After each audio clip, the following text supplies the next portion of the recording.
الحمد لله رب العالمين له النعمة وله الفضل وله الثناء الحسن صلوات الله البر الرحيم والملائكة المقربين على سيدنا محمد أشرف المرسلين وخاتم النبيين.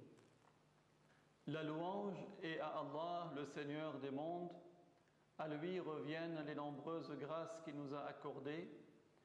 Que l'honneur et l'élévation en degrés soient accordés à son dernier messager, notre maître Muhammad, le meilleur des envoyés. Allahumma warzuqna ilman nafi'a wa qalban khashi'a wa lisanan zakira wa jasadan 'ala al-bala'i sabira wa nas'alu Allah ta'ala an yaj'ala niyyatina khalisatan liwajhihi al-karim.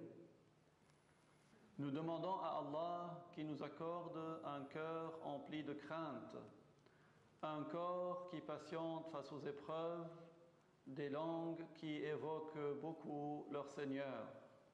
Et nous demandons à Allah qu'il fasse que nos intentions soient sincères par recherche de son agrément.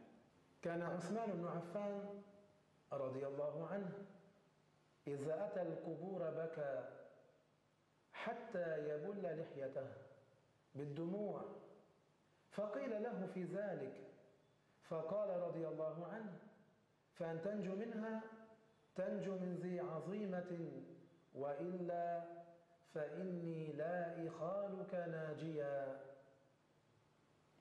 Notre maître Othman ibn Affan, que Allah l'agrée, quand il allait rendre visite aux tombes dans les cimetières, il se mettait à pleurer, au point d'en mouiller sa barbe de larmes.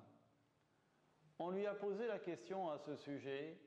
Il a répondu par un vers de poésie qui veut dire en français « Si tu es sauvé, tu seras sauvé d'une grande chose.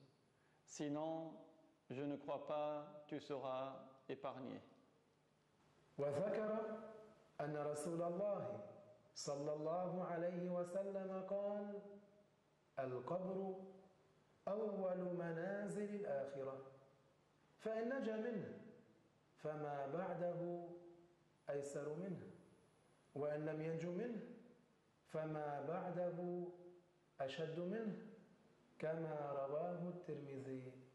Le messager de Allah sallallahu alayhi wa sallam a dit dans un hadith rapporté par At-Tirmidhi, ce dont nous comprenons en français, que la tombe est la première des étapes de l'au-delà.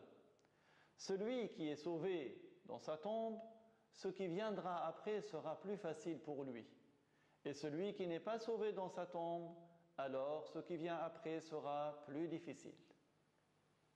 معنى الحديث أن من نجا في قبره من النكد والعذاب كان ناجيا في الآخرة ومن عذب فيه كان عذابه الذي أخر له إلى الآخرة أشد.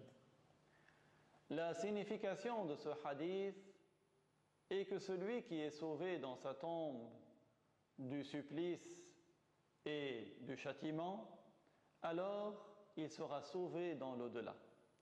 Par contre, celui qui subit un supplice dans sa tombe, alors le supplice qui l'attend par la suite dans l'au-delà sera encore plus difficile. فالعاقل الذي بلغه هذا الحديث لا يتهاون بهذا الفضل العظيم.